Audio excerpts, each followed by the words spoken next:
The hearing will come to order. Without objection, the chair is authorized to declare a recess at any time. I ask unanimous consent for our colleague, Representative Chu, to participate in today's hearing, should she be able to attend. Today's Oversight and Investigation Subcommittee hearing is being held jointly with the Women Veterans Task Force, chaired by Congresswoman Brownlee. Our panel will examine a question of great importance. How well does the Department of Veterans Affairs support survivors of military sexual trauma? Sexual harassment and sexual assault during military service is unfortunately widespread. Military sexual trauma remains one of the most harmful problems for the military and veterans communities, representing an insidious cultural failure throughout the Department of Defense and Department of Veterans Affairs. According to VA, at least 25% of women veterans report experiencing military sexual trauma, as do 1% of men. The numbers are likely far higher. Recent estimates show that at least 70% of cases go unreported. In addition, men and women who are lesbian, gay, or bisexual are twice as likely to experience sexual assault than heterosexual service members, even after the repeal of Don't Ask, Don't Tell. Let's be clear, military sexual trauma is profound violence at the hands of fellow service members, but it is also followed by institutional betrayal. It represents a destruction of confidence in individuals and institutions with whom service members entrust their lives. The risk for suicide among military sexual trauma survivors is among the highest levels in the veteran population, and survivors also have twice the risk of homelessness. Although access to benefits and health care has a direct preventative effect on veteran homelessness and suicide, these survivors continue to face numerous hurdles that block access to these vital resources. As we will hear from our witnesses, VA is widely considered to be the best service provider for survivors of military sexual trauma. However, oversight conducted by the Subcommittee on Health and the Women Veterans Task Force identified many barriers for survivors who try to access VA treatment. Many veterans are being turned away from care under the misunderstanding that they're ineligible. Furthermore, survivors applying for benefits face barriers that can worsen mental anguish. Applying for benefits for military sexual trauma is an arduous, lengthy process that requires the veteran to prove that she or he has a disabling condition and that it's connected to an in-service trauma. This process can be exhausting and even re-traumatizing. Our panel represents key officials and experts with important knowledge and perspectives. It is my hope that we will hear critical information about the extent of this problem. Equally important, we need to determine the solutions to ensure that survivors are not re-traumatized when seeking care. Our veterans need access to high-quality care, and they deserve nothing less.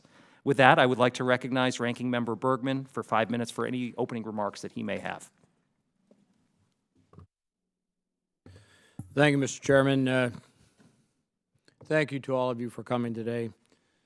We're here to discuss the vitally important but tragic topic of military sexual trauma, or MST. MST is a serious and immediate issue facing both women and men in uniform. In fiscal year 2018, the Department of Defense found that there was a significant increase in the number of sexual assault crimes filed by service members. The men and women of our military joined to defend our freedoms and values. They accepted the risks and dangers inherent in serving in the military. However, they should never, and I repeat, never, have to face physical and mental trauma resulting from sexual assault or harassment by a fellow soldier, sailor, airman, or Marine. Those who perpetrate these crimes must be held accountable and appropriately punished for their actions. We cannot tolerate anything less. It breaks my heart to know that this subcommittee cannot remove the pain, suffering, and hurt caused to those who have experienced these assaults. However, what this body can and must do is work to ensure that VA is providing comprehensive, innovative, and empowering care and benefits to MST survivors. In order to do this, today we will look at the services and benefits provided by the Veterans Health Administration, VHA, and the Veterans Benefits Administration, VBA, for MST survivors. According to fiscal year 2019 data provided by VA, roughly 142,000 women and 81,000 men have a positive MST screening.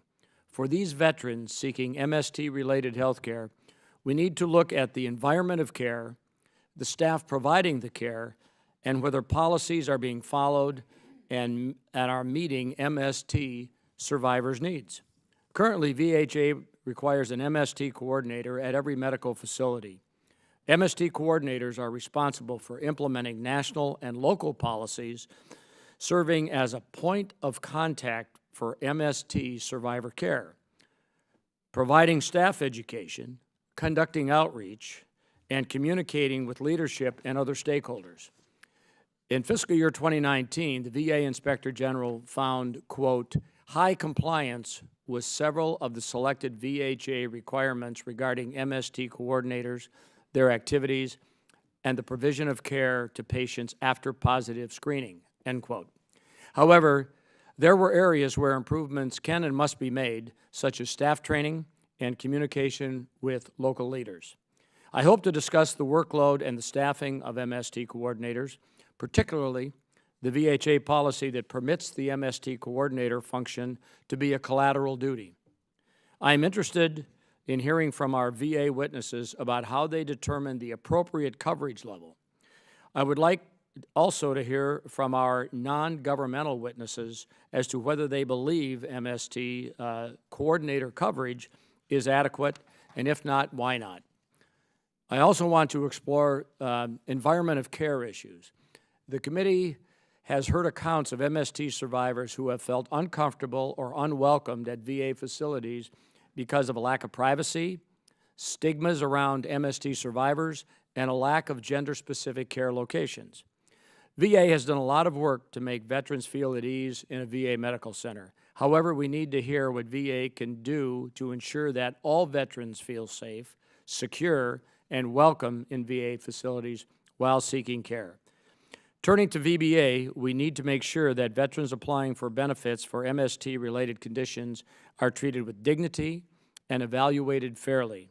In August of 2018, the VA Inspector General found that MST survivors' claims for PTSD benefits were inaccurately adjudicated.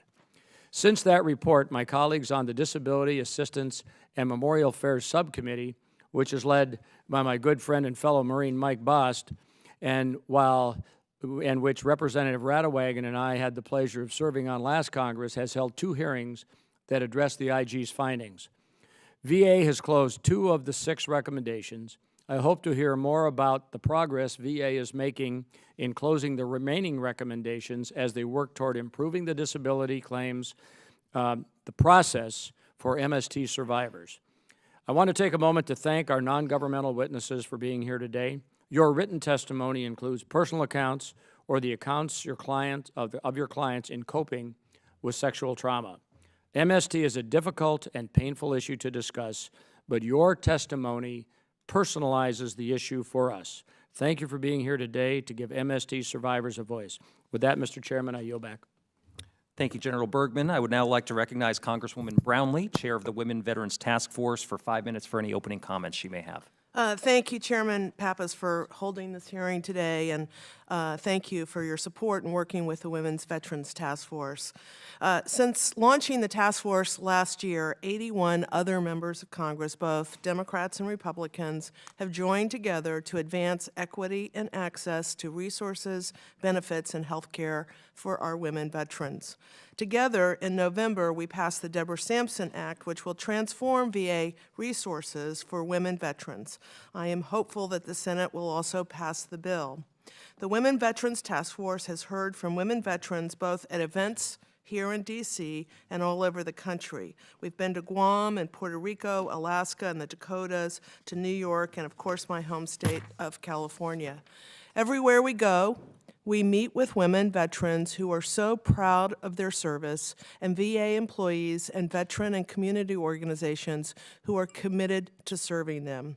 We also have heard consistently that military sexual trauma represents the single most destructive problem within the military and veteran community. Sexual violence in the military by one service member against another is the ultimate betrayal of the values and trust that service members are required to put in one another. Sexual violence in the military impacts both men and women. Today, women who serve in the military are up to 7 times more likely to experience MST than men. The Veterans Health Administration is the leading provider of health care in the nation for treating military sexual trauma. In November, I visited the National Center for PTSD, Women's Health Sciences Division in Boston, where I met with researchers who developed innovative ways of treating post-traumatic stress in women. While in Boston, I also met with women veterans who shared that VA healthcare saved their lives. Accessing the care is a different story, completely different story. When it comes to accessing VA care and benefits, both women and men often face barriers that can make recovering from trauma much more difficult. Towards the end of 2019, multiple incidences highlighted these barriers. One, in San Diego, a physician contracted to perform compensation and pension exams for the Veteran Benefit Administration was convicted of sexually assaulting 5 women veterans. In West Virginia, federal authorities investigated allegations of multiple sexual assaults against veterans at a West Virginia VA hospital. Here in Washington, D.C., a Navy veteran and member of my own staff was sexually assaulted in the atrium of Washington, D.C.'s VA Medical Center. In fact, VA's own research found that 1 in 4 women veterans experience sexual harassment at VA facilities. This is unacceptable. No veteran should have their well-being and livelihood endangered because of hostility in what should be a safe and welcoming environment. We must highlight that it is on the Department of Defense to end its culture of sexual violence. Just last week, we learned that sexual assaults at the service academies increased by 30% in the past year.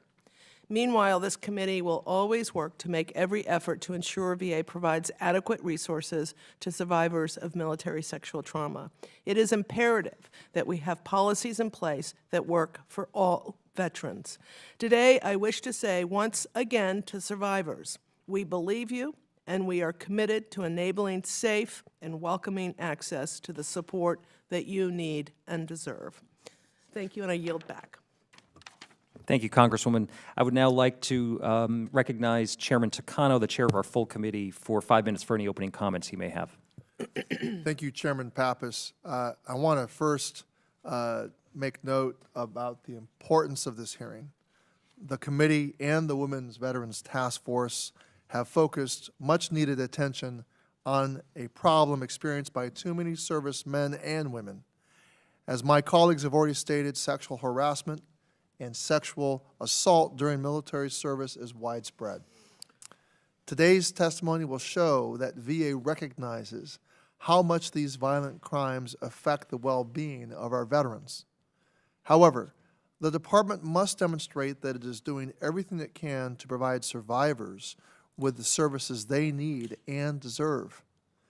Oversight by the committee and task force staff, as well as testimony of our witnesses, will show both significant advances as well as some major shortfalls. I understand that VA's Office of Inspector General will give some disappointing statistics. For example, the IG concluded that a significant portion of primary care and mental health clinicians hired after 2012 had not taken the required training on military sexual trauma.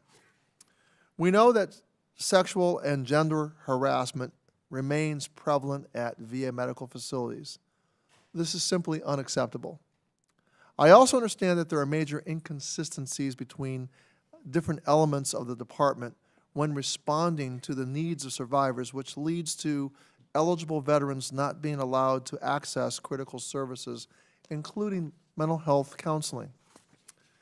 Last year, I made reducing veteran suicide this committee's top priority.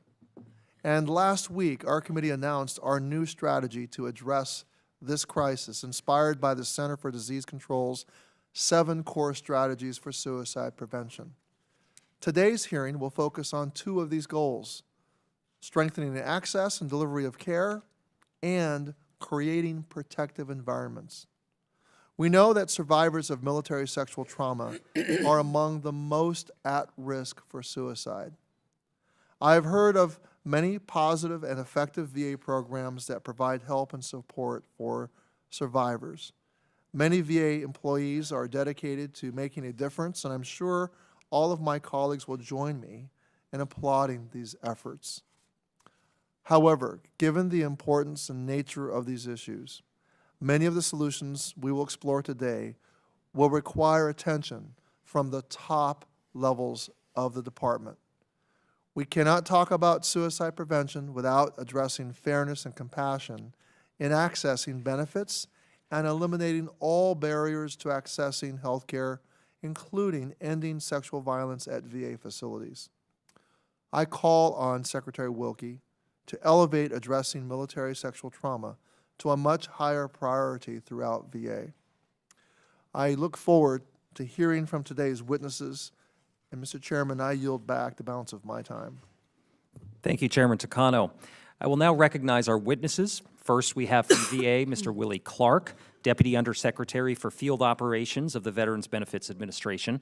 He's accompanied by Ms. Beth Murphy, Executive Director, Compensation Service at VBA, and Dr. Margaret Bell, National Deputy Director for Military Sexual Trauma at the Veterans Health Administration.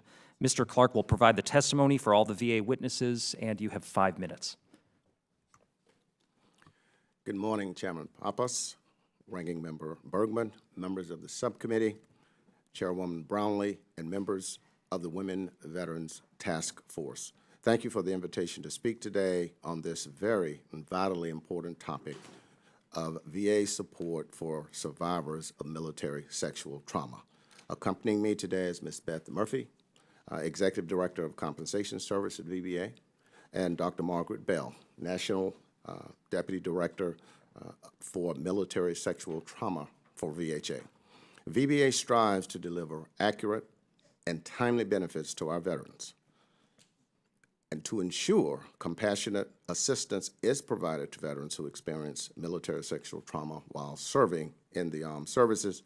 We have made process improvements, including establishing especially trained teams to process claims, mandating quality checklists, requiring second-level reviews for claims processors until high accuracy is achieved. In addition to benefits, VA provides care for mental and physical health conditions related to military sexual trauma free of charge.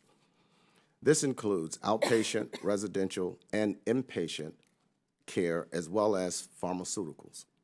Eligibility for this care is very broad, and veterans may be able to receive free care even if they are not eligible for other VA care.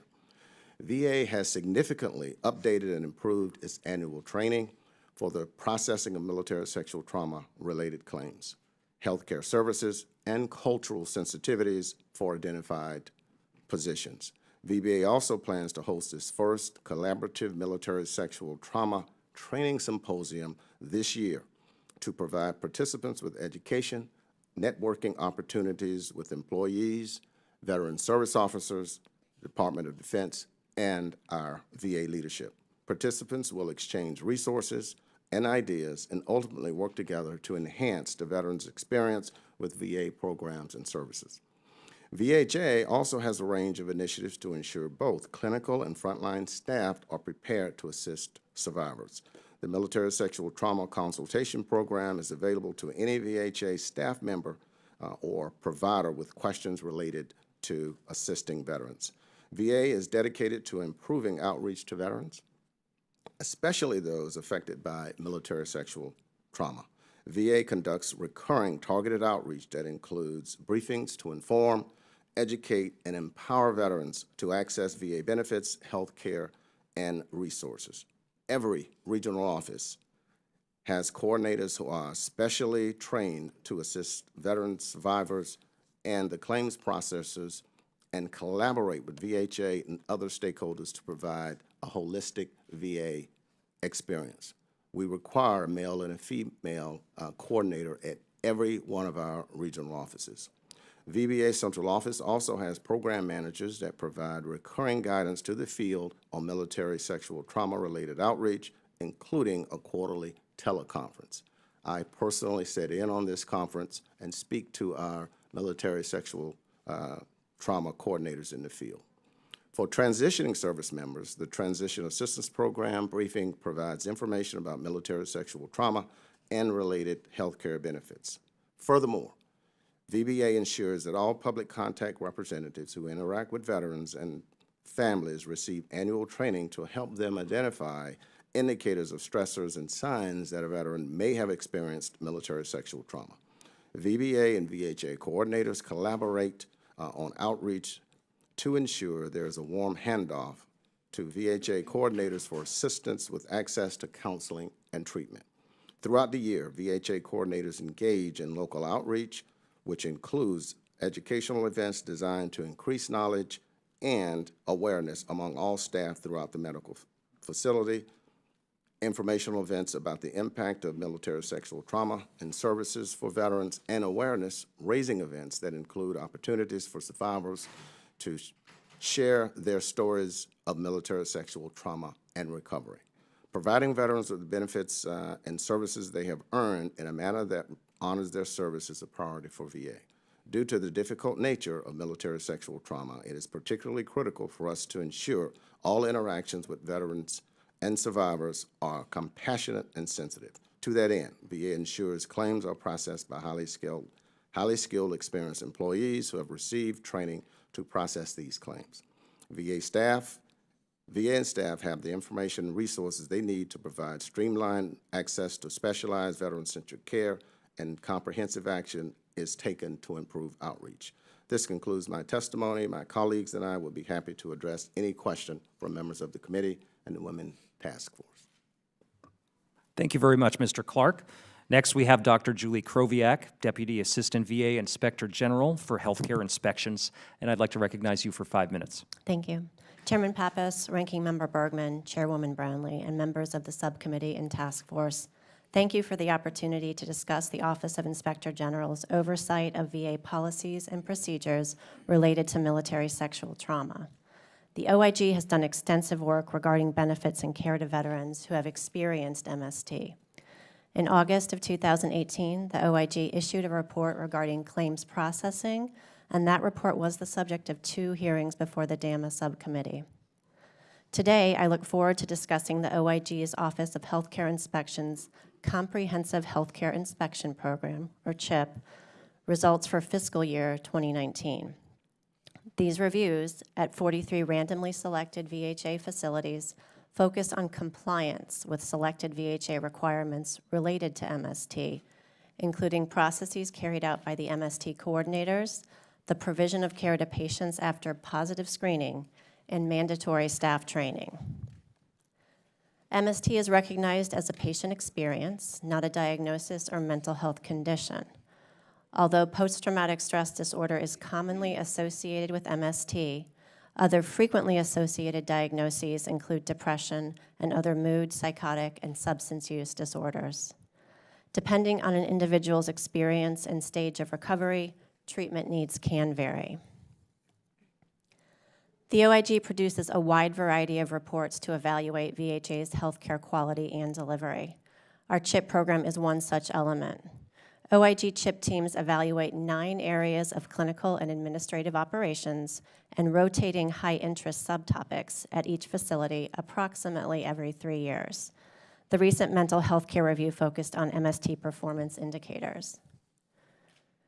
Each of the facilities we evaluated had a designated MST coordinator. The OIG found that 98% had generally established and monitored informational outreach activities, and 91% tracked and monitored MST-related data. The OIG, however, noted several opportunities for improvement. First, VHA must ensure coordinators communicate issues concerning MST services and initiatives with local leadership. Important data trends could require leadership decisions regarding resource allocation and other operational decisions to better support the needs of veterans seeking care for their MST experiences. The OIG found that only 79% had a process for accomplishing this responsibility. Oversight of staff training is also a critical function of the MST coordinator. The OIG found that only 88% had established and monitored MST-related staff training. Without evidence of up-to-date training, VHA cannot ensure that staff is trained and prepared to react and respond to the often complex needs of veterans who have experienced MST. VHA requires that all veterans seen in VHA medical facilities be screened for experiences of MST, and those results documented in the electronic medical record. Veterans should be screened at least once, and then rescreened following additional military service, separation, or declination of the initial screening. Those who screen positive must have access to appropriate MST-related mental health care.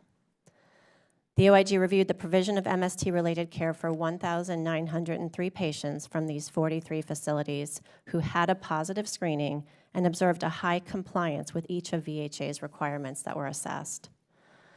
Additionally, VHA requires that all mental health and primary care providers complete their respective mandatory MST training no later than 90 days after entering their position. However, only 62% of these clinicians hired after July 1st of 2012 had completed that MST training within the 90 days. This could potentially result in newly hired clinicians providing counseling care and service without the required MST training. My written statement references an OIG audit report regarding MST claims processing, and I want to update the status of these recommendations. 4 of the 6 recommendations remain open.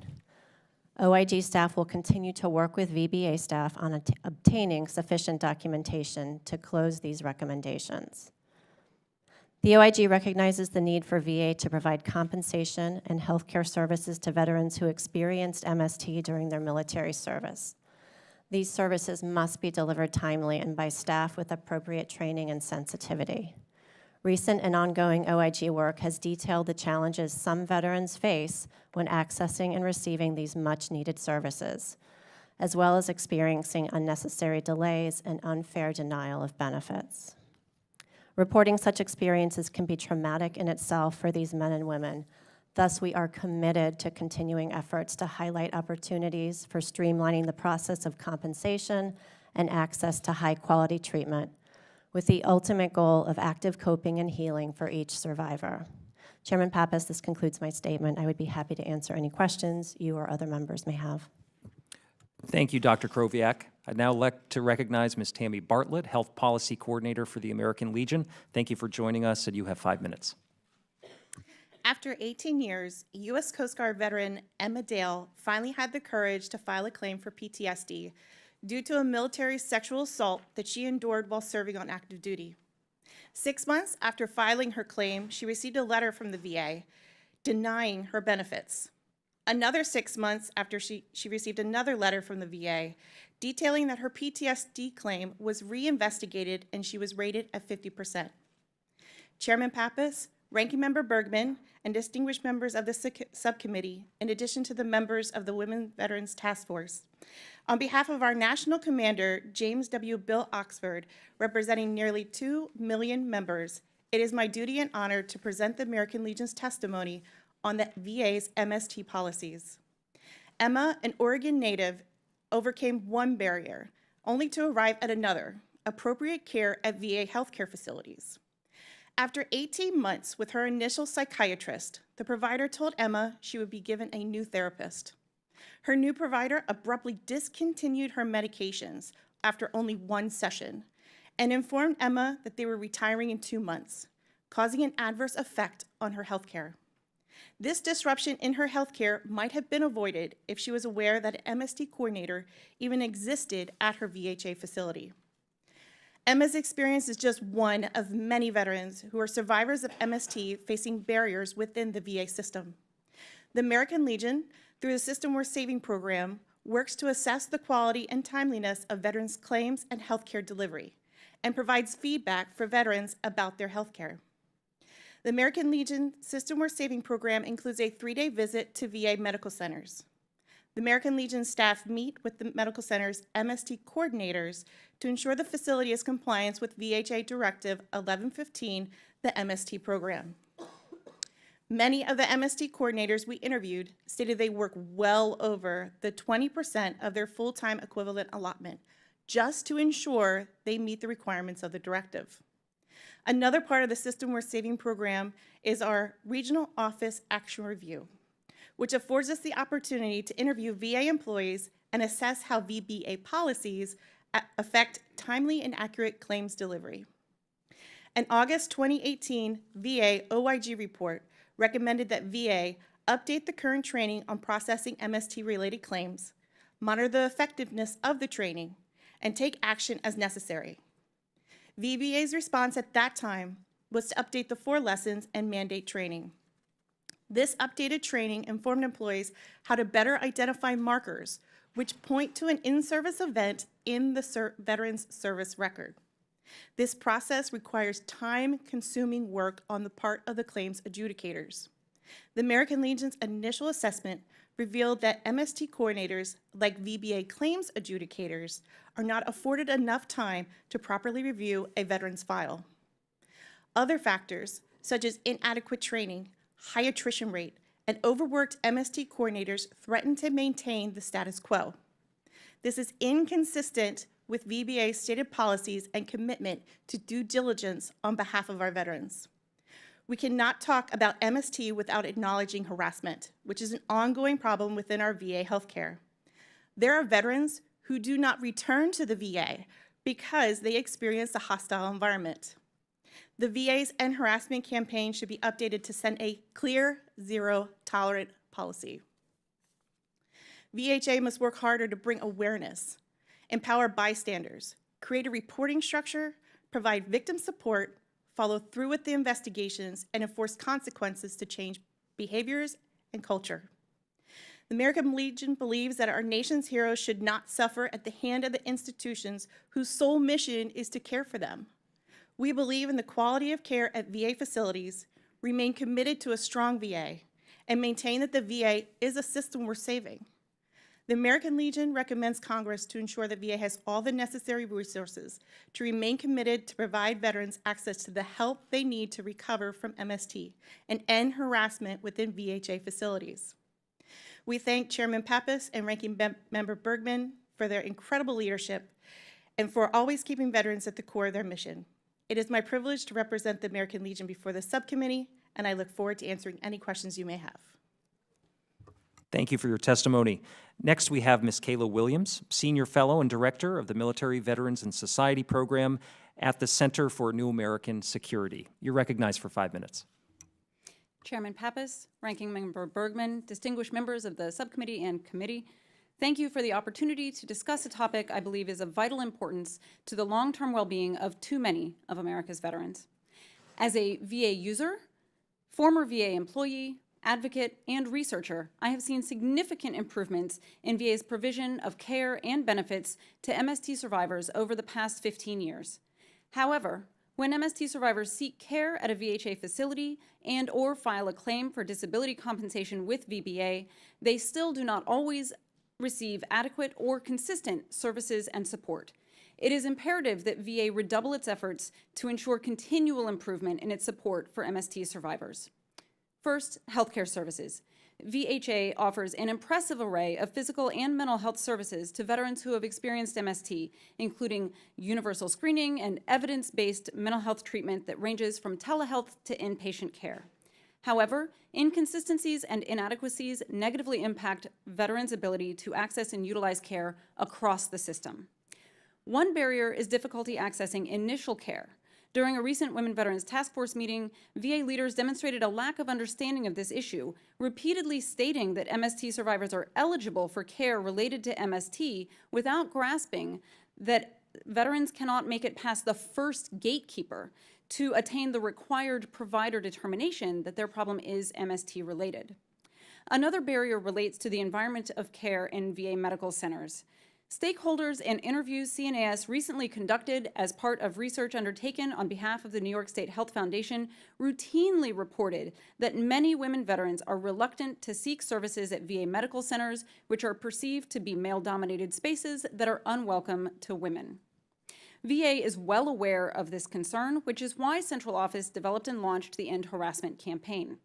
Unfortunately, recent events have undercut public and department-level perceptions of how seriously senior VA leaders take the severity of the problem and their willingness to address it. The department should redouble its commitment to the campaign while concurrently taking other steps to increase the comfort levels of women seeking care in the meantime. For example, the Office of Mental Health and Suicide Prevention should ensure all women's clinics have on-site mental health care in accordance with the patient-aligned care team model, increase funding for women veterans' mental health, enhance monitoring of assault and harassment in inpatient mental health units, develop a women veterans mental health provider subspecialty, and create a strategic plan to address the rapid growth of the woman veteran patient population. VA should also increase availability of the sister-a-sister peer escort program, particularly at VA medical centers with higher rates of harassment.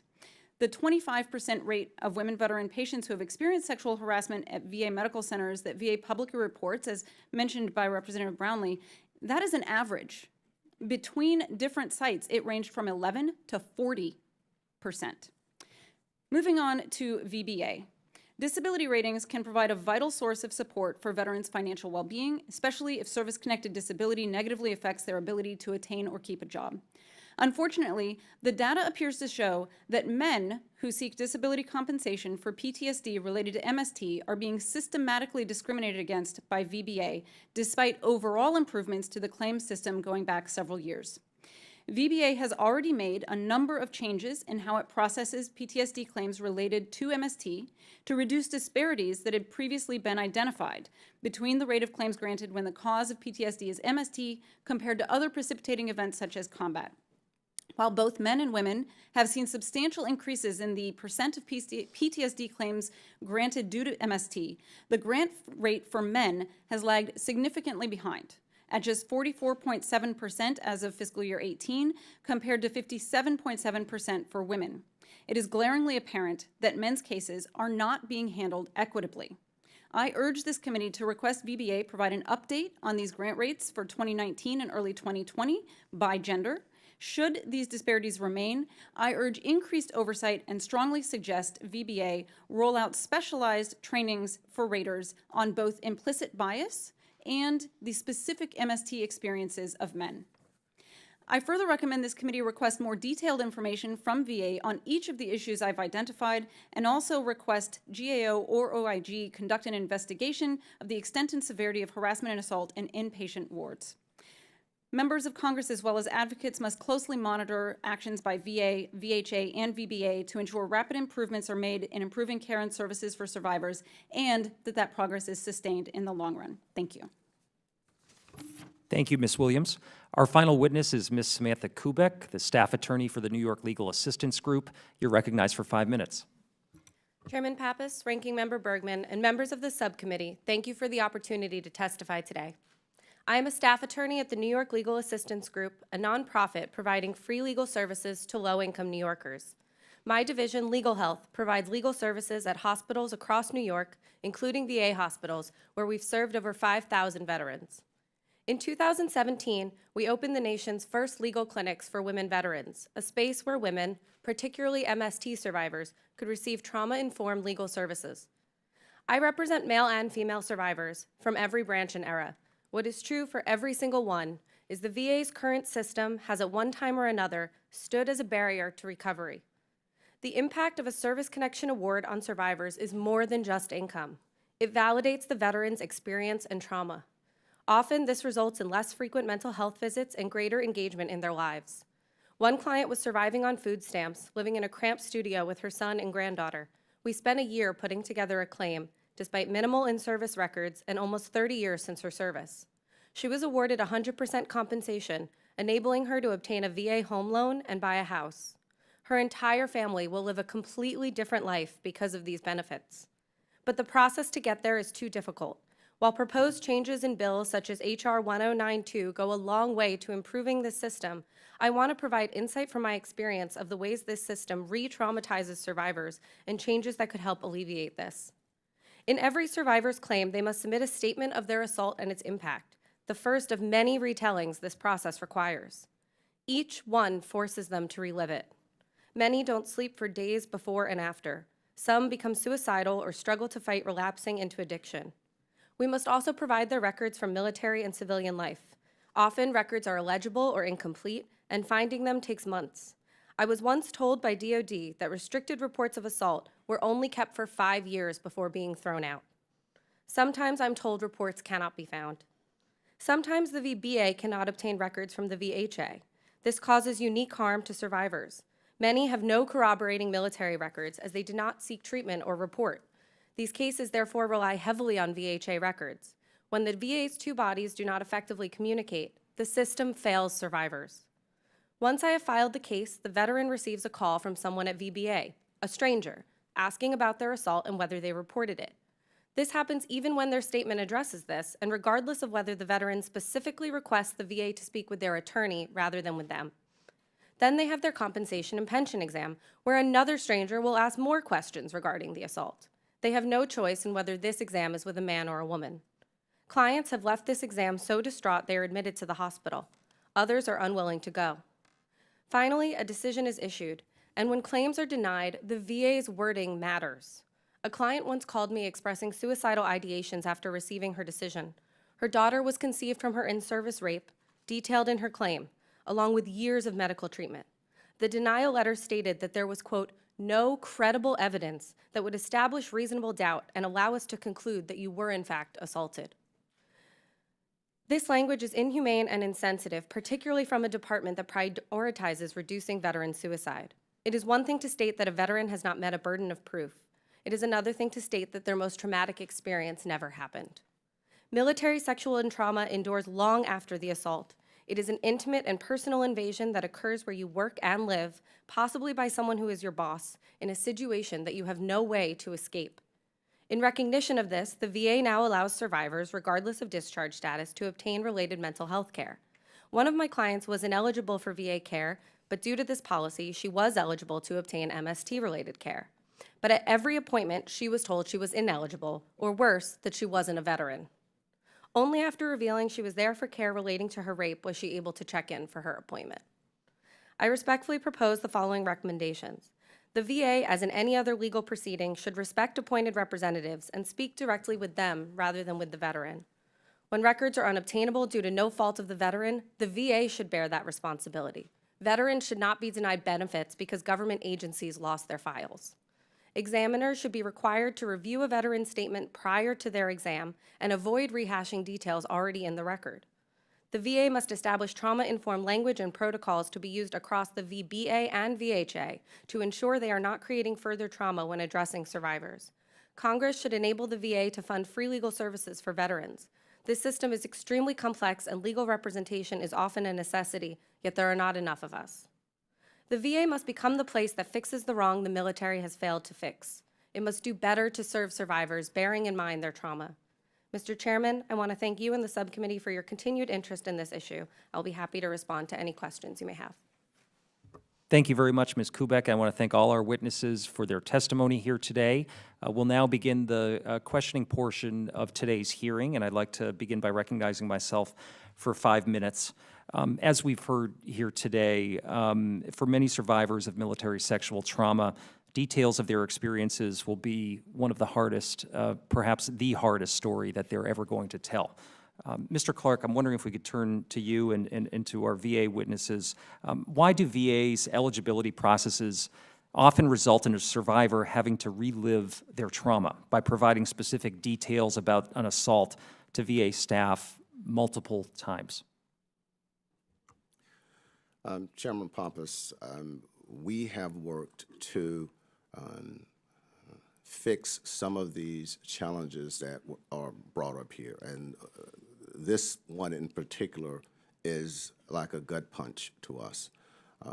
We have been working, providing additional training to our processors to basically say that if we can corroborate, if we can substantiate, if we can grant a claim based upon the evidence in the file, there is no need to make a call. And unfortunately, what has happened is that some of our folks, and we have to get better at fixing this, is they follow a checklist that basically says we need to call the survivor to ask these questions. So we are changing our processes to make our claims processors, put them in a better position because they don't want to make these calls. They're tough, they're difficult. And as has been explained here, it is it makes an individual have to relive these processes, what their experiences that they've gone through, and we have to do better at that. We are doing better with that. We are updating our checklists. We are conducting training. We are, later this year, we're having our first symposium where we're inviting claims processors in along with military sexual trauma coordinators, and we're inviting some survivors in to talk about these types of experiences so we can impress upon our processors of the need to adequately, compassionately process these claims. I don't know if Ms. Murphy wants to speak Mr. Chairman, to if I could quickly add, there's a statutory requirement in service connection. We are looking for an in-service condition, an in-service event or condition that occurred in service. We're looking for a current diagnosis of a condition and a link or a nexus between the two. That goes for all sorts of claims, including military sexual trauma. So this can be a difficulty for anybody. What makes military sexual trauma different is that often, as we've heard and we all know, it often isn't reported in service. So we have to lean in and dig a little deeper to look for markers or indicators that would signal that something may have happened. And that's why, unfortunately, there are situations where we do have to talk to the survivor a little more and try to connect those dots. And we understand that it can be difficult. It's difficult for us too, but we do it as compassionately and sensitively as we can. Well, I appreciate that. And, as Ms. Kubek testified, clients have left exams and interactions with VA distraught, even with suicidal ideations. I hope you will look for ways to continue to hear the stories of these survivors, to find out ways where there are barriers and look for ways to improve. Certainly, I want to commend VA for its world-class physical and mental health care services, particularly as it's related to military sexual trauma. But it's concerning to hear that veterans have been turned away from VA in some instances because staff don't always fully understand who is eligible for these services. Dr. Bell, who are the first people that veterans interact with when they arrive at a medical center, and how are they trained on eligibilities for VA services?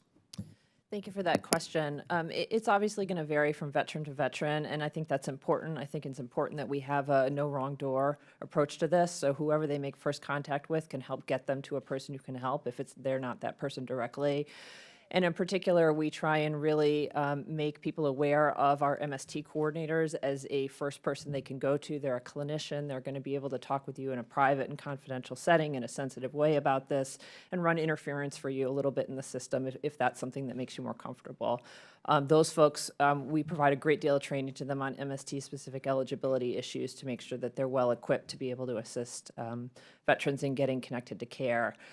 Some veterans will show up in the eligibility office, perhaps because they don't know that we have specialized services and broad eligibility. It's important for us to make sure that those staff have good training as well and have good relationships with the MST coordinators. And I see time has run out, so I'll Well, thank you very much. Yeah, my time is up. I'll now turn things over to Ranking Member Bergman for 5 minutes. Thank you, Mr. Chairman.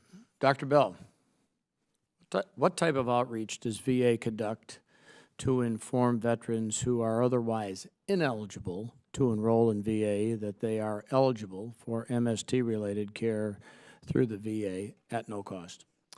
That is a core message in all of our outreach materials. A version of the line you just gave about veterans may be eligible for MST-related care even if they are not eligible for other VA care. So that, again, is a message that's going to occur in all of our major outreach So this is in your materials. written material and other... Written materials on our websites, and we Okay. do major campaigns in honor of Sexual Assault Awareness Month. It's a core message during that. Okay. Well, last fiscal year, how many veterans who were otherwise ineligible to enroll in VHA actually received MST-related treatment from a VA medical facility?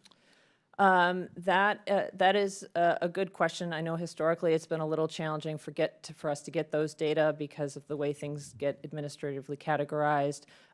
So I don't have that information on hand. Well, if you could but we'd take be that happy for to the get record, Yeah, that we'd would be have to great. get that to You know, and are these veterans also eligible for community care through VA? And if they are, why? And if they aren't, why not? Our our treatment authority for MST does permit us to provide community care for MST-related care. Okay. Ms. Barlett, with over 2 million members, the American Legion is in a unique position to assist VA in educating veterans about the availability of no-cost MST-related care.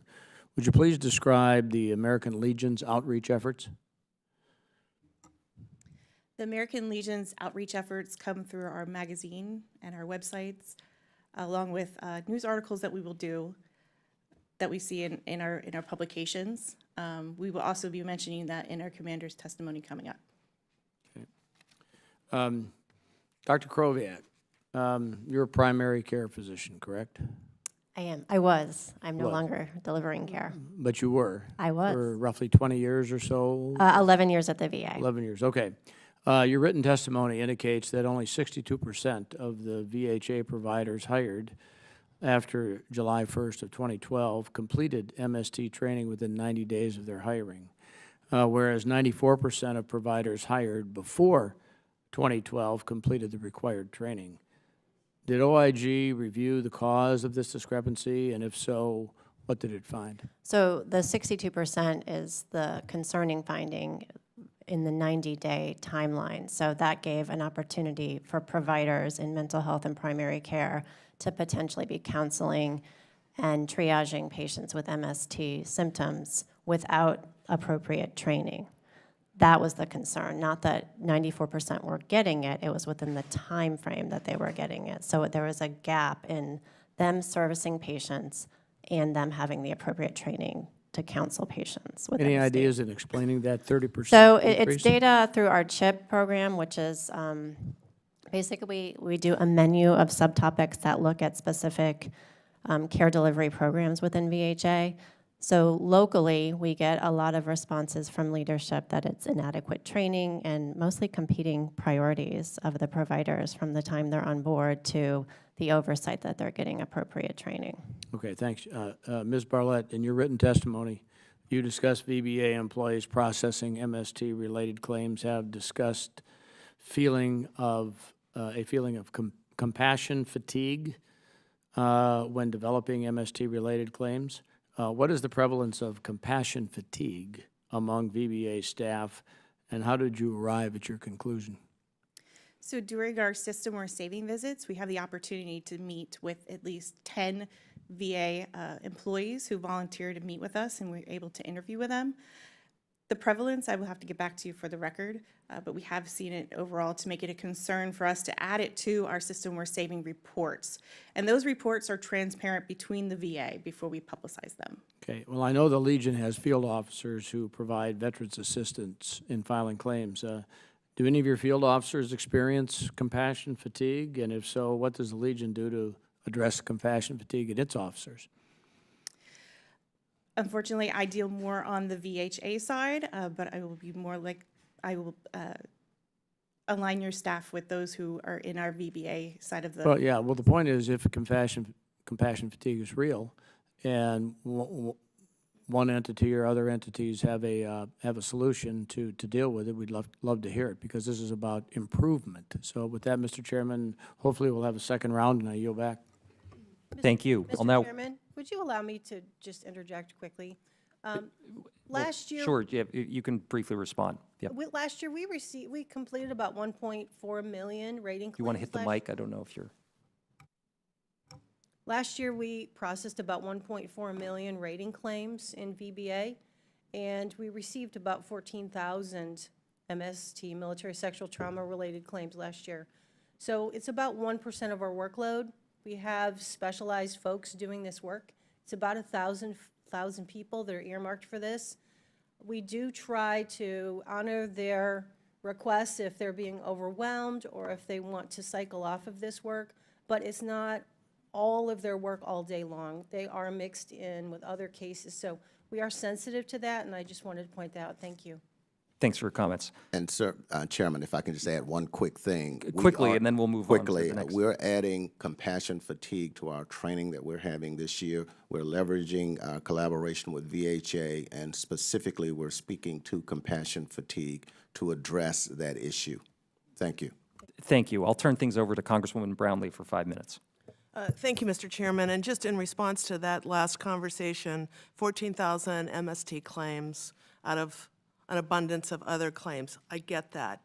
But we know that that 14,000 is a really low, it's a low number. And the reason is because women aren't accessing the VA because they have been traumatized or re-traumatized to actually, pursue these cases. So I think we've just got to get, we've got to get to the core of the problem. And I know that there's areas of excellence across the country. I've been to Boston. I've seen what they're doing. If we could replicate Boston across the entire country, we would be in really good shape. However, that's not where we are at the moment. And I have to say, and I want to ask the OIG, when we talk about MST coordinators, that was one of the first responses to this issue by the VA. And always the testimony is we have an MST male-female coordinator at every location across the country. To the OIG, did you ask the question, how many are full-time? So we did not look at the actual FTE status of the MST. I think we need to clear that up because there are very few, based on all of the visits that I have done across the country and hearing from women veterans here in DC and across the country, there are very few MST coordinators that are full-time. West LA, largest medical center in the country, that has a part-time MST coordinator. She only spends a couple of hours a week on MST. Most of her other responsibilities have nothing to do with MST. The largest medical facility, you have to assume that's the largest area of need, and yet only a part-time MST coordinator. To me, and I know, I brought this up many, many times, but I know at medical centers, the leaders of medical centers have a lot of autonomy, but we've got to figure out accountability here because we're not really fulfilling what we're saying we're doing. And I think that that's just really, really important to point out. And Ms. Williams, when you talked about the first gatekeeper, this is like so important. Ms. Kubek, you supported this issue. If a woman or man, is entering a medical facility and asking for help, and we're responding by saying, sorry, you're not a vet, or sorry, you don't have your records, without saying, we want to make sure you've got to have those things in order to get a medical attention from us, with the exception of X, Y, and Z, and one of them being military sexual trauma. This woman has to say, I'm raped in earshot of a waiting room, to say I have been raped and I am suffering from military sexual trauma because I served my country. That's just, it's unacceptable. And, the testimony about spending a year to be rated, the fact that, in some cases, VBA will blame VHA for not providing the record, hence the longer, the longer period of time.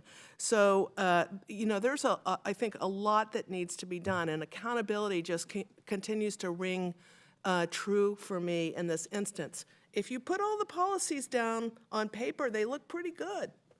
But the fulfillment of those policies, aren't happening across the country. So, Ms. Williams.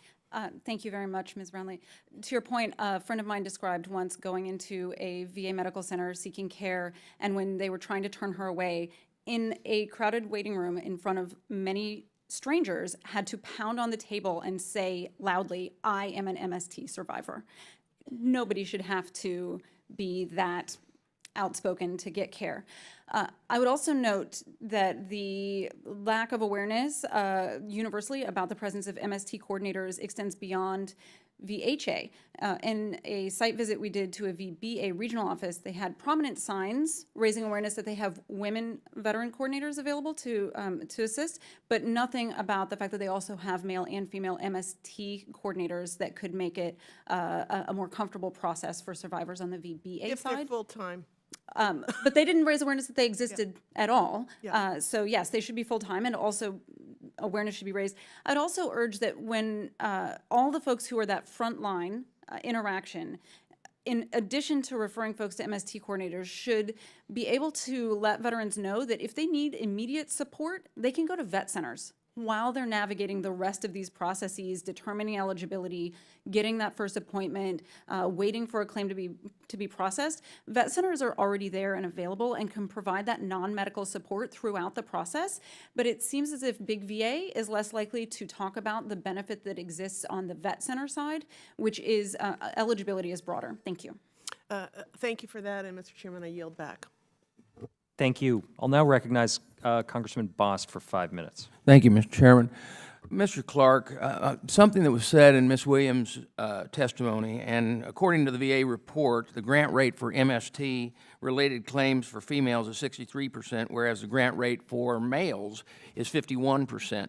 If the VA is, what are we seeing in the trends in terms of the types of MST-based claims filed by male veterans compared to female veterans that may explain the 12% difference?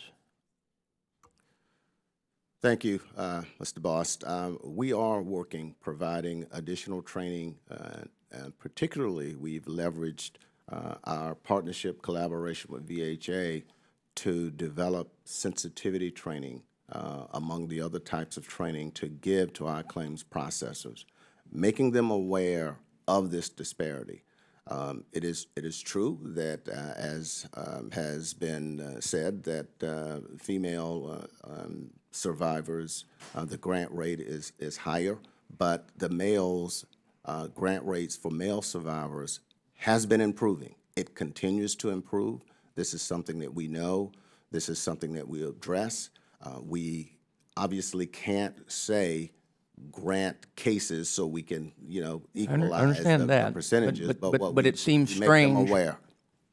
It does, and there's sometimes biases and creep in. And this is where training is not a one and done. We have to continually go back and talk to our people, train them on these differences, because that's what sensitivity training is to make you aware that there is a disparity there and that you need to be aware when you make decisions that you have considered that in your decision. And we work with VHA to help us get training to provide to our folks. Okay. Dr. Kroviak, I understand that the OIG has requested additional information from the VA close recommendations for 4 and 5 from August 2018 report on denied PTSD claims related to MST. Can you elaborate on that? Yeah, so when we request, or when VA provides us with data, we actually do a pretty intense review and not only look for implementation, but also that the results have been sustained. And we had some concerns related with some of the data provided regarding their re-review that we recommended in that report. Well, let me tell you my frustration with this. We had two hearings in the AMA committee. This issue came up, both of them. We asked for it to get done, and nothing's been resolved. Mr. Clark, where are we at? Well, sir, again, this is something that we are working on, and when we have these kinds of disparities, it takes time to for these processes to be implemented. Again, making a decision about granting to survivors service connection for, if there's a male claimant, we just can't say we need to close this gap, so we want you to grant this case. What we have to do is just leverage our training for these individuals. Ms. Murphy, if you have something else to add. Certainly. As far as the IG report from 2018, from August 2018, there were 6 recommendations. We've asked for 5 of those to be closed on the VA side based on work that we have done to satisfy those recommendations. We're still doing some work on 1. It's not uncommon for us to go back and forth after we've asked for something to be closed. IG will come back and ask for additional information or clarification about something, and we've seen this on many different types of reports. So we are in that interactive process with IG. From our side, we believe we have finished 5 of them. We're still working on the last one. I've got about a minute left, but I just want to say this. This issue is an issue, let me tell you, back whenever I was in the service, it was just put your head in the sand and ignore it. We can't be putting our heads in the sand and ignoring it. We need to deal with it, whether it's male or whether it's female, and we need to get it done and done correctly. I understand we're all trying, but while we're working, trying, other people are out there suffering and adding to, as was mentioned, that suicide level that we fight so hard, and the chairman and all of us on this committee have tried desperately to reduce. This issue is something that we're going to continue to look at. Obviously, when it takes 2 subcommittees and a special committee to try to deal with this issue, it's something we've got to deal with. And with that, Mr. Chairman, I yield back. Thank you. I'll now recognize Chairman Takano for 5 minutes. Thank you, Mr. Bost, for those sentiments. I appreciate what you said, and coming from a former Marine who understood. Marine for life, I get it. But I appreciate the authority you bring to this. I also want to express regret on behalf of Ms. Brownlee. She had to leave, and she really wanted to stay. But I want to build on Mr. Boss and Ms. Brownlee's line of questioning. I don't doubt the sincerity and the desire of everyone here, including those at the VA, to want to address this issue effectively. But it's unacceptable that 4 women veterans, 1 in 4 women veterans experiences sexual or gender harassment at VA facilities. A key part of the solution is to ensure that all parts of VA are working together. It also sounds like we need a lot more focus from the top of VA leadership. Ms. Bartlett, Ms. Williams, Ms. Kubek, could you quickly comment on the need for elevating important solutions to military sexual assault within VA, to elevate them to the top, to higher levels? Thank you for the question, Chairman Takano. Things like the End VA Harassment Campaign need to be in your face. It needs to be just more than posters on the wall. It needs to be in the waiting rooms. One of the best practices that we experienced during our System We're Saving program was a women's health clinic in Salisbury, North Carolina, where they take advantage of that room in there, the waiting room, to not only educate the women that are there waiting for their appointments by displaying VA authorized and YouTube videos, giving explanations on what to look for harassment, how to report harassment, and things of that nature, along with materials throughout the room. That needs to be expanded to other VAs, and it's a best practice that is in your face. So very quickly, because I want to get to the VA. Go ahead. Yes. Thank you, sir.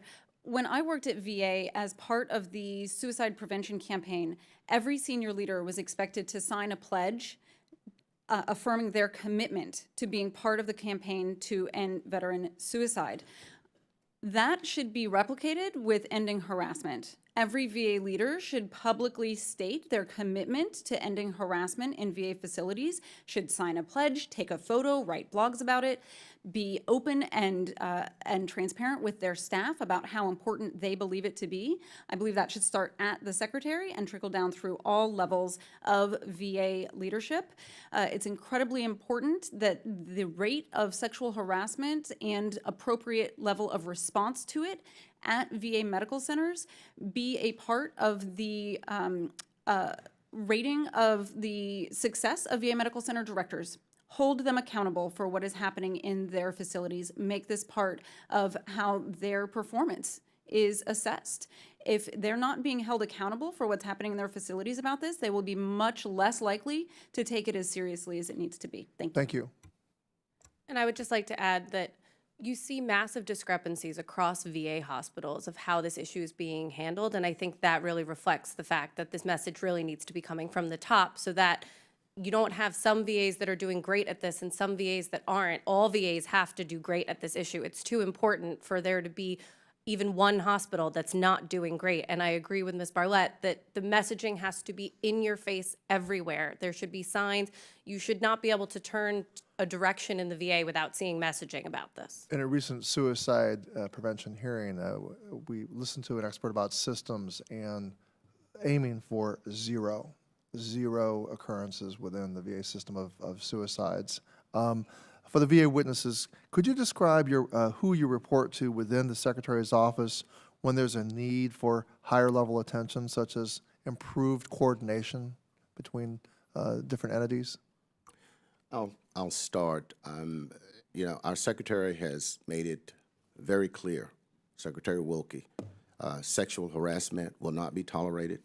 Our direct boss in VBA, our Dr. Lawrence, our Undersecretary, has made it very clear that military sexual trauma, suicide prevention training has to be inculcated throughout our agency. But who do you report to?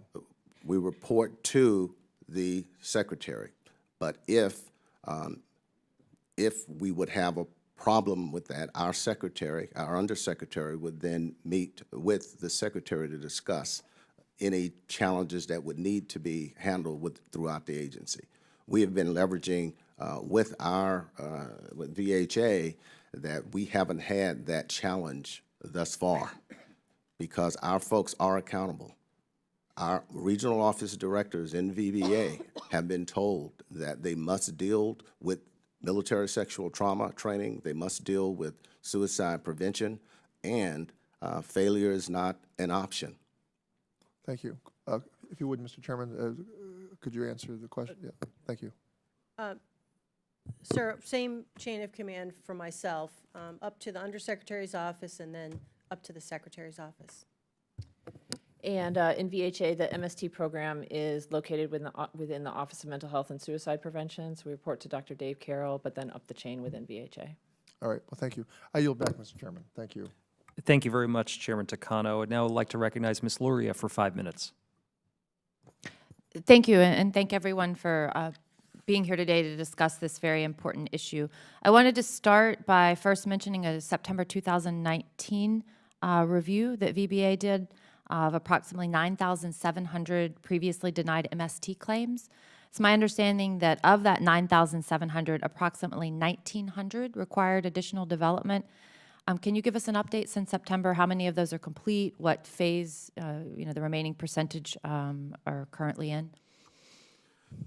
Yes, of the 9,700, we still have 1,900 that we are working with Congresswoman Luria. Of those, approximately 460 of those, we have found that we needed to increase, and we have increased the compensation on those 460. There's another 500 that we are still developing, that are under development, which may mean that we need additional information, we need an exam. But the remaining number, roughly 900 or so, we have, and it may be a few less than that, the decision was sustained. So again, once we go through and make a decision, we have to go back and review those cases to ensure that they're done correctly. And that's one of the recommendations that the IG is waiting on us to finish working these cases so we can go back to them. And as Ms. Murphy mentioned, this back and forth between the IG, we do have to negotiate and sometimes go back and get additional information before they will close out the action item. Okay, well, thank you for the update on that progress. And do you anticipate another periodic review in 2020, and what time frame will that happen? So if I can answer that, ma'am. I think earlier it was referenced that these 9,700 cases were inaccurately adjudicated. I would clarify that. The IG found they were improperly processed, which means a step of some sort was skipped. Maybe the necessary Well, phone call actually, to wasn't make made, things like 9,700 significant, like out of how many? What percentage was that? So these were denials. Denials, out of how many Denials. cases overall? Over There were, a couple of year we periods. looked from October of 2016 Okay, until can- June of 2018. So Okay, would you mind following up with the number so will I can follow understand a percentage and the Certainly. scale of this? And since we only have a little time remaining, I'd like to shift to some comments that Ms. Kubek made. And thank you for the work that you do providing legal assistance. And I found your remarks very important, talking about how we process this, and we frequently talk about how difficult this is for a veteran to have to relive this. And I was not necessarily aware that throughout the process that they're not allowed to designate an alternate representative, either a medical professional or a lawyer representing them to provide this information so that they do not have to continue to relive this in the process of answering questions about their claim. And I also noticed when Ms. Kubek brought this up, and during some of her comments, Ms. Murphy, you shook your head. You said, that's not true.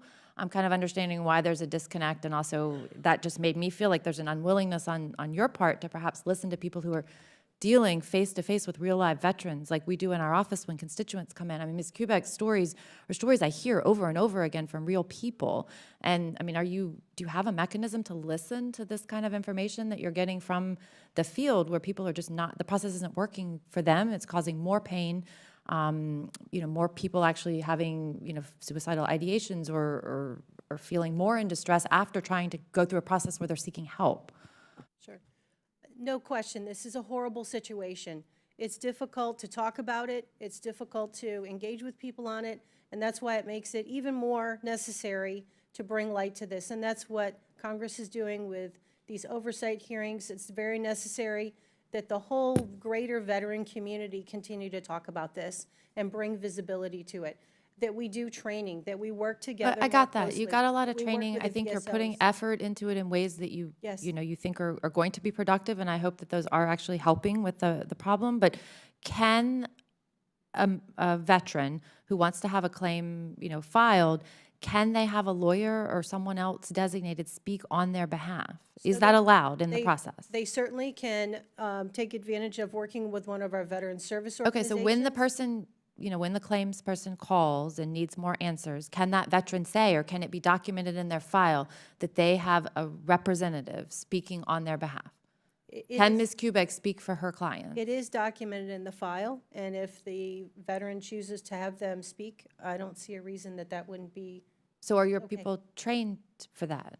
we will make sure that they are trained. So you're If you telling me have that an it's accredited- not really a problem with the rules, it's a problem with potentially how the agents who are processing the claims have interpreted it, that they Potentially, yes. speak to a different If- person. Yes, Congresswoman Luria, if you have an accredited representative, and What we are do they have aware- to do to be accredited? A lawyer? Well, we just can't the criteria? discuss, we cannot discuss intimate, sensitive information from any claimant about that claimant's information unless we have been served notice by a representative who has been. What is this, a power of attorney from It the is individual? it's a power of or- attorney. That is correct. Okay. That is correct. So, I mean, I think So- that could help improve this process because it really wasn't brought to light. And I think we're out of time, but it looks like Ms. Kubek would like to follow up with a remark, if that's okay.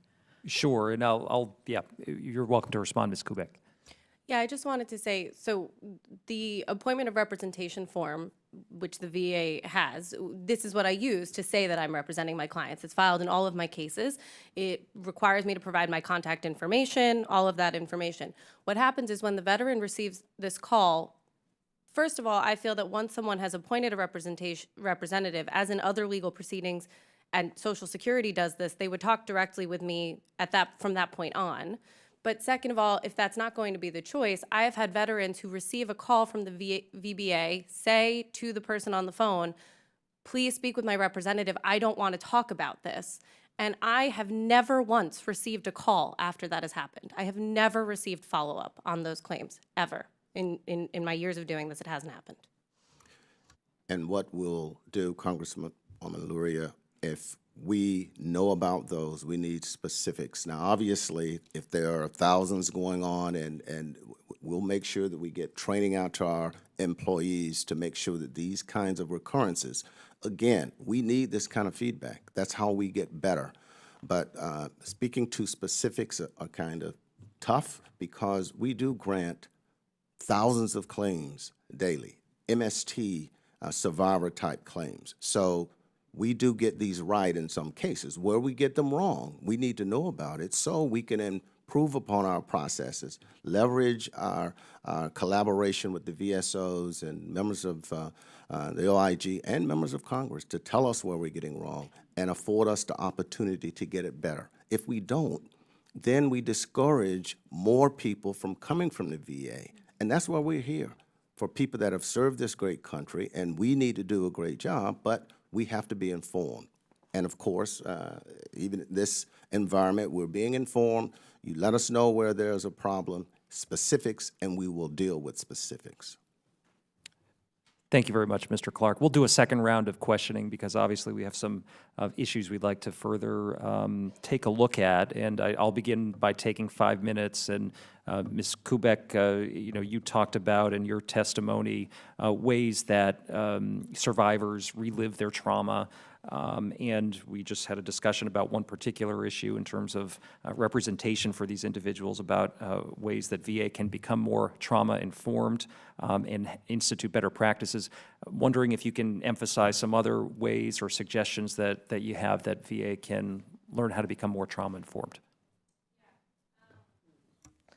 I think the fact that when veterans are scheduled for their compensation and pension exam, they have no say in whether this exam is done by a man or a woman is incredibly problematic to me.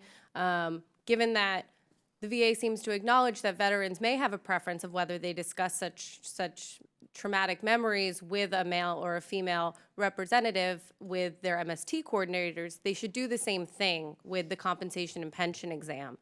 I also think that these exams are often unnecessarily repetitive of things that are already in the record. If the veteran has provided, in some cases, a 6-page statement of what occurred to them in the military, what has happened since the military, all of the ways their symptoms are impacting them, the medical treatment they've been receiving, all of these things, I then basically have to tell my clients, you're going to go into this exam and they're going to rehash every single thing all over again with you.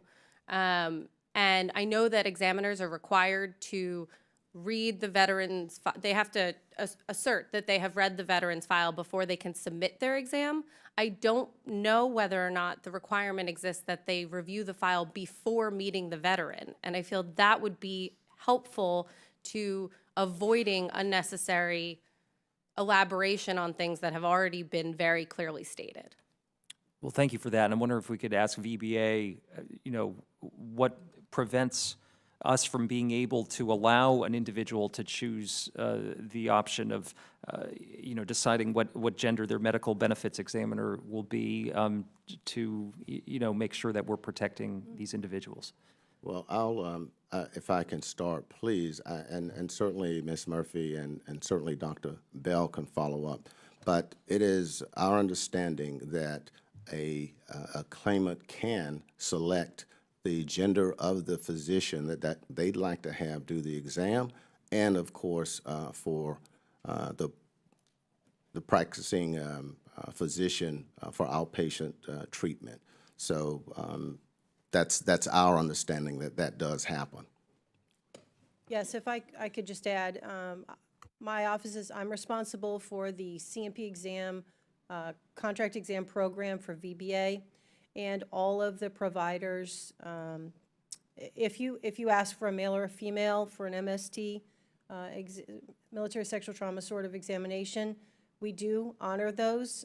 If there's a situation where we can't, we may have to work with VHA or find a different contract examiner in the area that could. So I think it's limited by folks not knowing that's available, number one.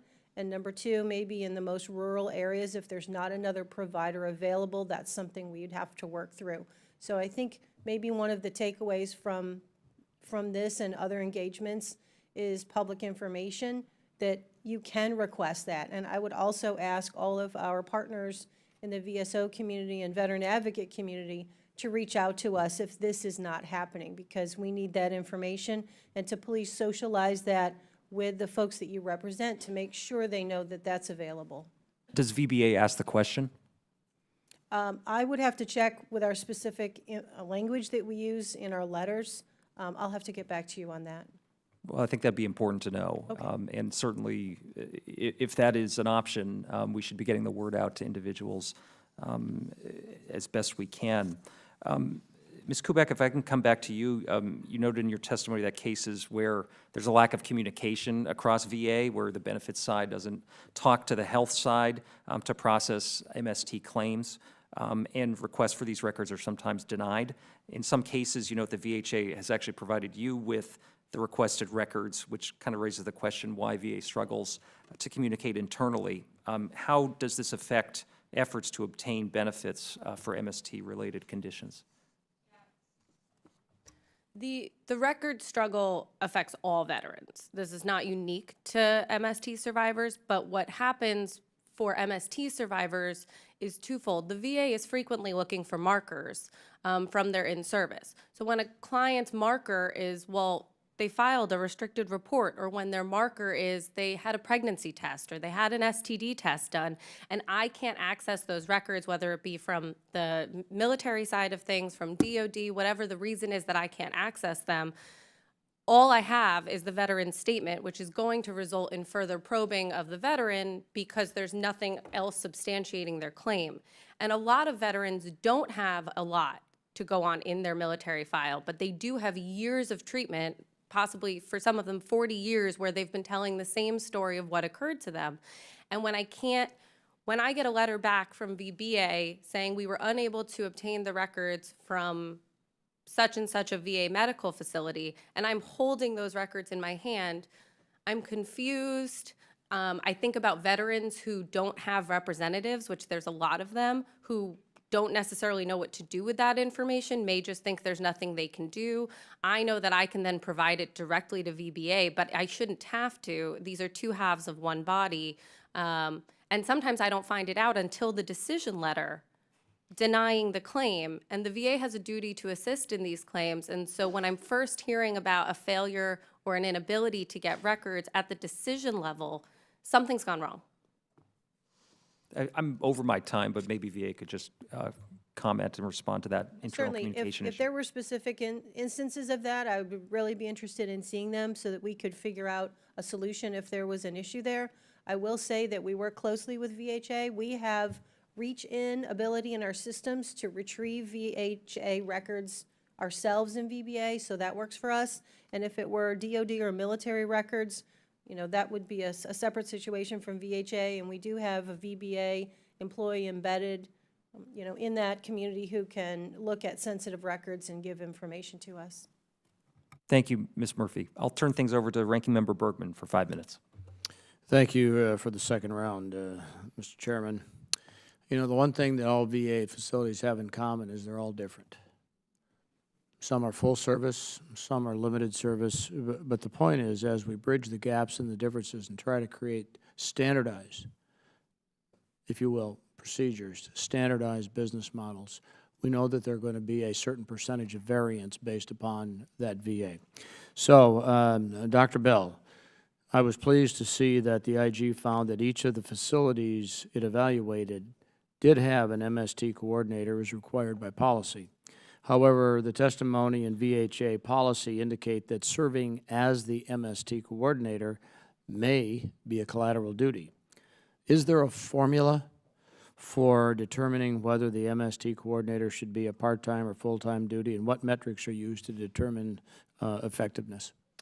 I think in the precursor to your question, you highlighted some of the challenges around this, which is that every healthcare system varies widely. There are some that are very small, have one medical facility. There are some that have several large medical facilities with a number of community-based outpatient clinics with it. Obviously, those systems has very different needs in terms of how much time their MST coordinator has. So our national policy does specify a minimum amount of time that MST coordinator should be given that is really meant to be cued towards the smaller system, the less complex type system, but then delineates factors that leadership at that facility should be considering in determining what additional time the coordinator should be I guess getting. because we could talk about, I'd like to see if there are any kind of metrics, you can take it for the record, because to help you know, if you're one facility and you're trying to model it after a different facility, and you may not have the full-time, you may not have the population, I mean, you may not have the need, okay? But it would be helpful if you could give us some kind of, if you will, basic metric to help those facilities to understand at what level you go from full-time to collateral duty or whatever it happens to be. Ms. Williams, in your written testimony, you referenced the Sister to Sister program that provides women veterans a battle buddy to escort them in the VA. Quite honestly, it's troubling to think that any veteran feels so unsafe at a VA facility that they need a battle buddy to escort them. But based on your comments, so what are 3 immediate and concrete actions that VHA can take to improve the environment of care at VA to make veterans feel safer? Thank you, sir. As previously mentioned, I think that additional emphasis on the End Harassment campaign will be very helpful to have visible signage everywhere to ensure that all employees know how they should respond if they witness an incident or are informed about an incident, and corrective actions can be taken. I do think extending the Sister to Sister program is a potential avenue as well. This isn't just for women that feel unsafe, but also for those who are intimidated by how large some of these facilities are and may be lost trying to wend their way through them. Another way that it can be helpful is that it makes women veterans in particular aware that they can have somebody with them. And one area that can be particularly important, we've heard from women veterans that during gynecologic exams, if they've experienced MST, that can be a particularly triggering event, and having a supportive individual with them can be helpful. So just making women veterans aware that they can have support, whether it's through a formal peer program that VA runs or that they are allowed to bring in, bring a friend with them, could be very helpful as well. Okay, thank you. Dr. Bell, who is responsible for educating frontline staff, and what does VHA do to measure effectiveness? And what do you think about Ms. Williams' suggestion to use a secret shopper program as a tool to improve awareness? Frontline staff specific to MST, yeah. The Secret Shopper program, I believe she may have actually been referring to, is a program that my office, the Office of Mental Health and Suicide Prevention, runs. We make phone calls to all of the medical facilities and all the healthcare systems throughout the country and ask to speak to the MST coordinator, and then take note of whether we're connected to them directly, how sensitive our interactions are, what our experience was like as if we were a veteran. We make 2 calls, one from a male caller and one from a female caller, and then we provide the feedback from those experiences back to the facility, and of course congratulate them when they go well, and when they don't go well, ask them to take steps to improve the situation. I got one quick one. Can I go over it a little bit? Okay, I'm so sorry. Dr. Bell. May I clarify to Dr. Bell? My suggestion was that excellent program be expanded instead of simply asking for connection to the MST coordinator, but to that frontline eligibility team, so that they know that if somebody is seeking care, that's where they should be connected. Somebody shouldn't have to say by name, I need the MST coordinator. But if they walk in and say, I need care about this, instead of being told, oh, well, you're not eligible, to be routed appropriately. And so model a program at these eligibility officers that mimics the very successful one. I would suggest you 2 have coffee and work it out. Thank you, sir. Okay. Dr. Bell, are members of the Guard and Reserve who do not meet the definition of veteran eligible for MST-related care, and are differences in the health care services available to them? If so, what are those differences? Because, as we know, for the last 17 years plus, the extended and literally unprecedented use of the Guard and Reserve has put those guardsmen and reservists into a different category than they maybe were before 9/11. Unfortunately, our treatment authority is limited to individuals who have veteran status or are currently in the service. So former service members, particularly former members of the National Guard and Reserve who do not have veteran status, are unfortunately not eligible for MST-related. Okay, well, that's something we can work on as a committee. But thank you, Mr. Chairman. I yield back. Thank you, Ranking Member Bergman. I'll recognize Chairman Takano for 5 minutes. General Bergman, you asked questions that were definitely on my mind. They were excellent questions. Thank you. Mr. Clark, members of Congress have proposed legislation to address many of the barriers to accessing benefits in the current application process. This includes a bill by Representative Pingree, H.R. 1092. In June, you testified on behalf of VBA that VA opposed a section of H.R. 1092 that would significantly reduce the burden on the veteran to prove that the sexual assault occurred in service. Why does VA oppose this section?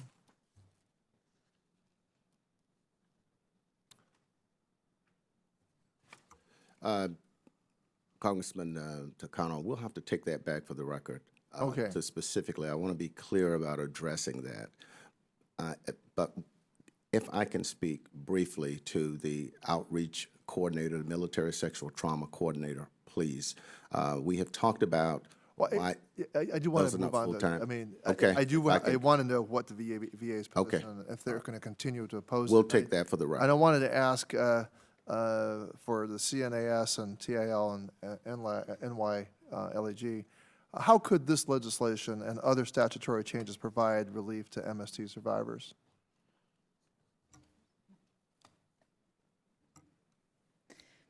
Excuse me, Chairman Takano, would you mind reminding me what the legislation was The again? Sorry. legislation does, what this section does, is it reduces significantly the burden on the veteran to prove that sexual assault occurred in service. When veterans have PTSD associated, say, with combat, the burden is a lot less. But when it comes to MST, the burden on the veteran is still pretty high. Yes. So this legislation would reduce that burden.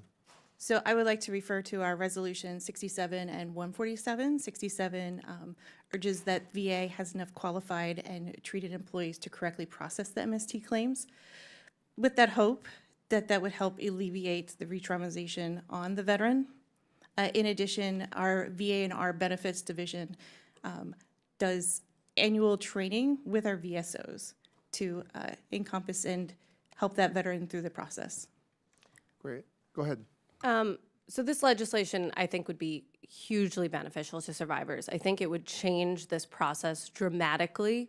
The rules were changed for combat because of the fact that combat is a chaotic environment. I know this was said in the hearing that you had on 1092, that combat is a unique environment where the mission controls, there's not time to be sitting there documenting every single thing that happens, and so you can't always connect it back when you're trying to track through the records.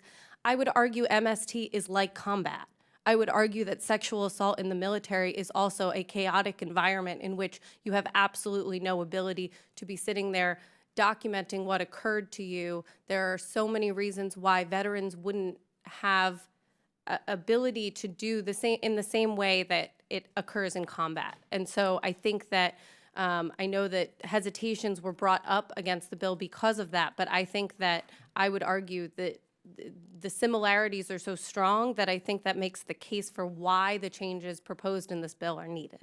So thank you very much for that. Mr. Chairman, I may go over a little bit, but I think it's a very important question to ask. We heard some concrete steps forward in response to General Bergman's questions about next steps.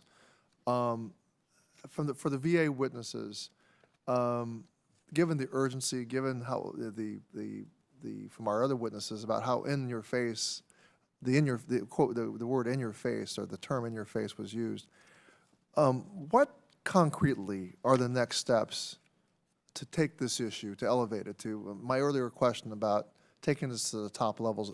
If you were to go to the secretary or the undersecretary, the deputy secretary, what are the action steps that you would recommend that need to be to actually bring the two different entities, the VHA and the VBA, together and to coordinate? What needs to happen? I think we're already doing some of that. We're collaborating. I mentioned earlier about our symposium that we're having later on this year, that we're bringing in all of our processors and our MST coordinators who, by the way, they conduct other forms of outreach.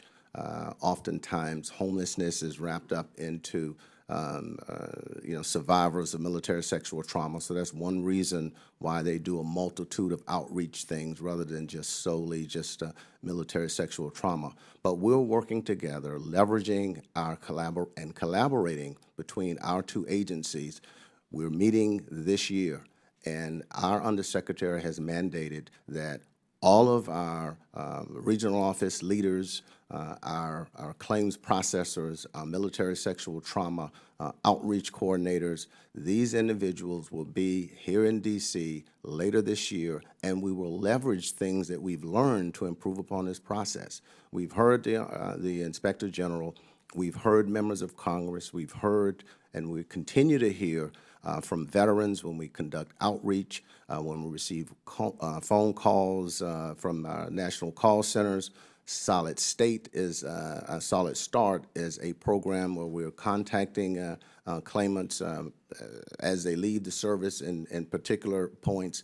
So we're trying to get the word out to say to survivors of military sexual trauma, and through our transition assistance program to veterans, service members, even before they become veterans, that we are improving upon this process, and here are the benefits that you're entitled to when you leave service. Come to us. If we don't do something properly, let us know, and we will work to fix that. But it's a continuous improvement type of a process, not one and done. So I feel that we're working together to do some of these things, and we look for this same group, members of Congress, the VSOs, to let us know where we can improve upon our processes, and we'll implement those things. Could you also respond? Certainly, I think we heard a lot of good ideas today. I particularly like the idea about the signs we do have in our public contact areas to add information that male and female are available, coordinators are available. I think that's very concrete. I would say continuing to get the word out about the availability of the military sexual trauma coordinators in VHA and VBA so that folks know who they are and how to reach them. For VBA, that information by name, by facility is available on our website. So with their phone numbers, you can contact them. I think getting the word out about the free health care that's available for military sexual trauma in VHA, regardless if you're service-connected or getting benefits, I think that's very important. We keep that message going.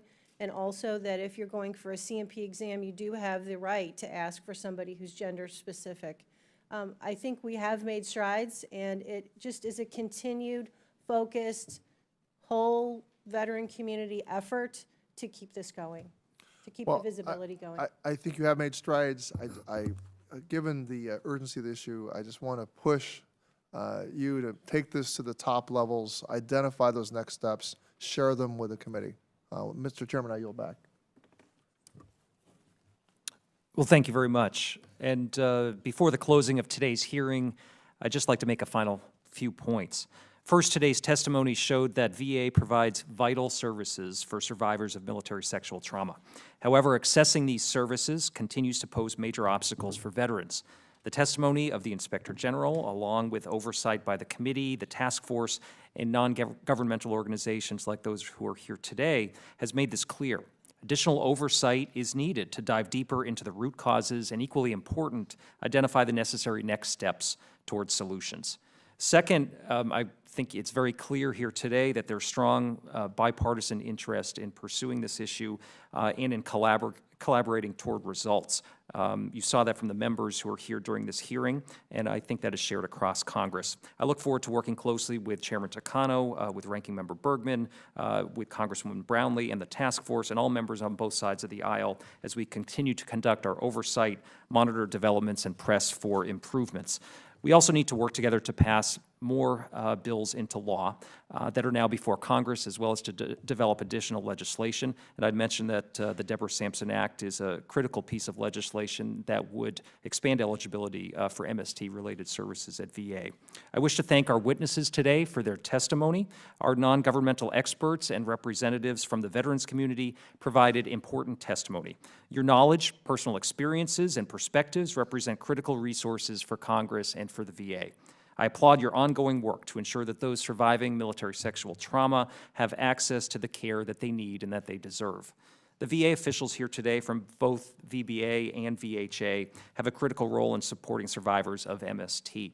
You're clearly dedicated to our nation's veterans and are working hard to ensure that programs you lead are effective. I appreciate your ongoing service, and I hope that you'll convey on behalf of our subcommittee our thanks to the many, many employees and staff throughout the VA who are working hard to provide vital resources and care.